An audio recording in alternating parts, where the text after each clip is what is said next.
एक रिलेशनशिप तभी कामयाब होता है जब उसकी नींव भरोसे पर टिकी हो। यही भरोसा जब थोड़ा भी डगमगाता है तो इसका परिणाम बहुत ही भयानक और कई बार जानलेवा तक हो जाता है। ऐसा ही कुछ पिछले दिनों मलेशिया में हुआ।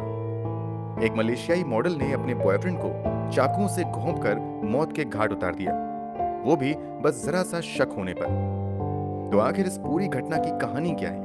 वो कौन सी बात थी कि मॉडल ने अपने ही बॉयफ्रेंड को मौत के घाट उतार दिया?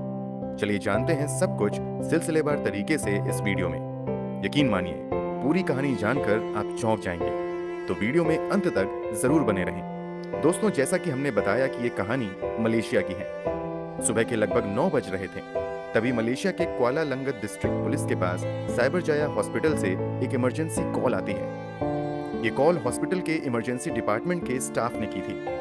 पुलिस के पास कॉल करने वाला स्टाफ बताता है कि सुबह के लगभग 7 बजे एक युवक को एक लड़की हॉस्पिटल में लेकर आई थी।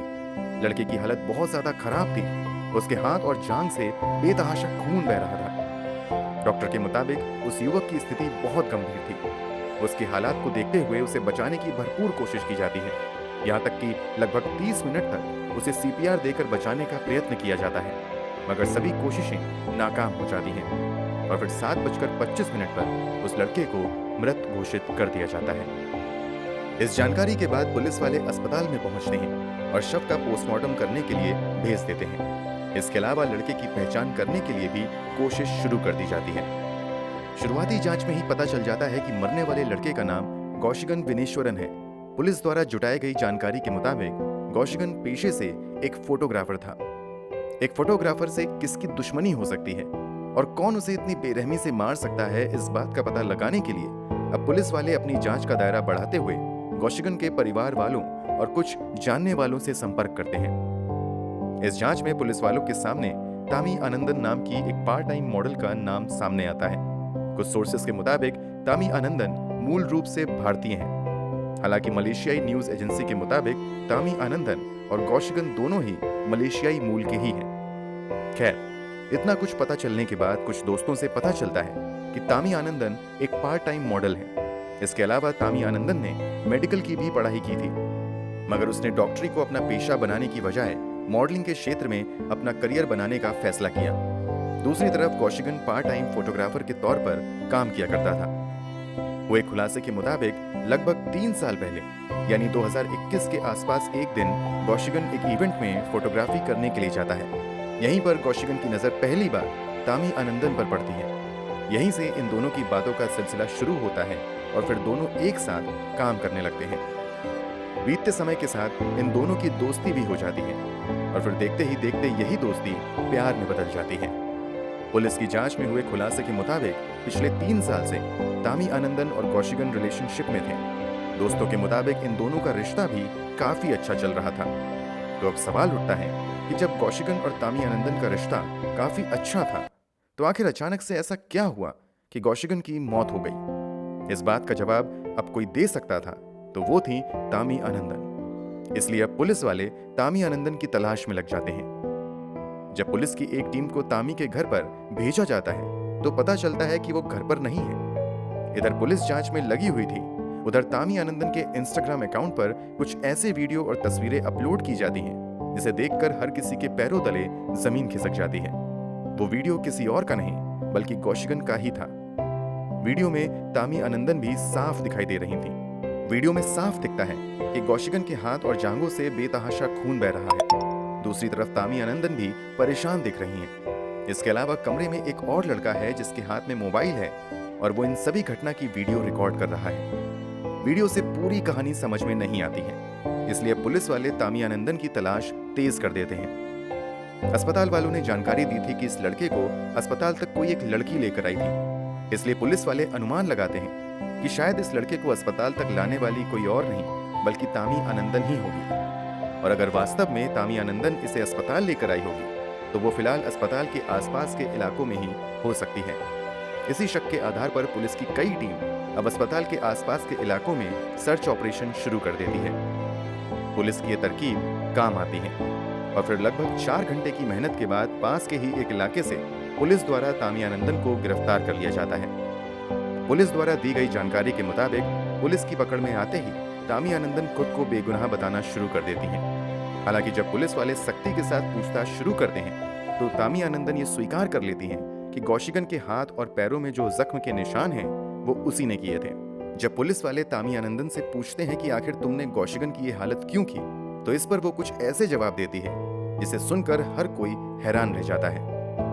तामी आनंदन द्वारा दिए गए बयान के मुताबिक इन दोनों का रिश्ता तो बहुत अच्छा चल रहा था, मगर पिछले कुछ दिनों से तामी आनंदन को लगने लगा है कि कौशिकन उसे समय नहीं दे रहा है। इसके अलावा तामी आनंदन द्वारा दिए गए बयान के मुताबिक इन दोनों का रिश्ता तो बहुत अच्छा चल रहा था, मगर पिछले कुछ दिनों से तामी आनंदन को लगने लगा है कि कौशिकन उसे समय नहीं दे रहा है। इसके अलावा तामी आनंदन को शक होने लगता है कि शायद कौशिकन अब किसी और को प्यार करने लगा है।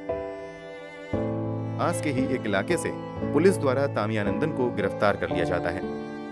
पुलिस द्वारा दी गई जानकारी के मुताबिक पुलिस की पकड़ में आते ही तामी आनंदन खुद को बेगुनाह बताना शुरू कर देती हैं। हालांकि जब पुलिस वाले सख्ती के साथ पूछताछ शुरू करते हैं तो तामी आनंदन ये स्वीकार कर लेती हैं कि कौशिकन के हाथ और पैरों में जो जख्म के निशान हैं वो उसी ने किए थे।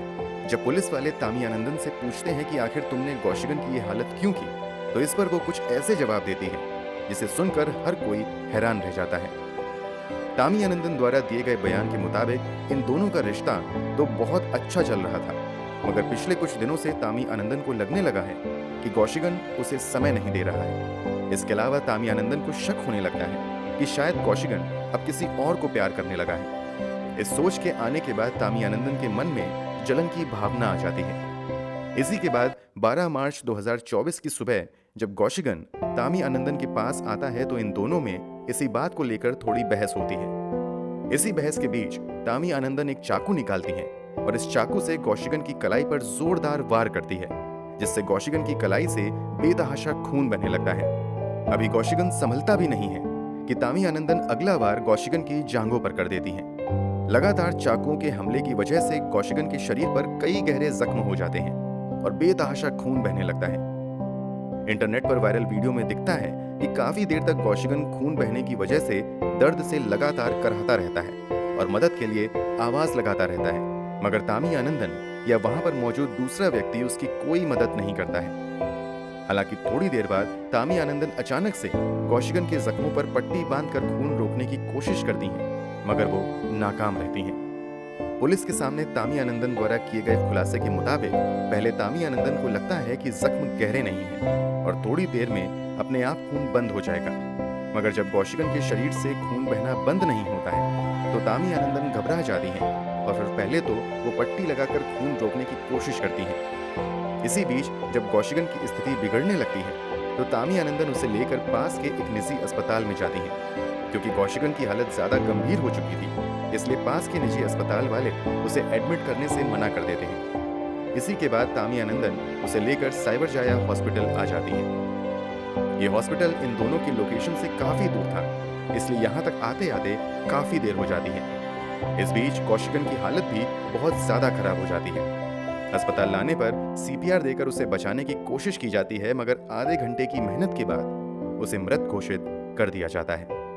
इस बीच मौका पाकर तामी आनंदन वहां से भाग जाती हैं। इस खुलासे के बाद पुलिस द्वारा तामी आनंदन को गिरफ्तार कर लिया जाता है। पुलिस द्वारा दी गई जानकारी के मुताबिक तामी आनंदन पर हत्या की धाराओं के तहत मामला दर्ज करते हुए आगे भी मामले की जांच की जा रही है। पुलिस के मुताबिक इस पूरी घटना की वीडियो बनाई गई थी और उसे इंटरनेट पर अपलोड किया गया था, इसलिए माना जा रहा है कि शायद ये हत्या सोशल मीडिया पर लोकप्रियता पाने के उद्देश्य से भी की गई होगी।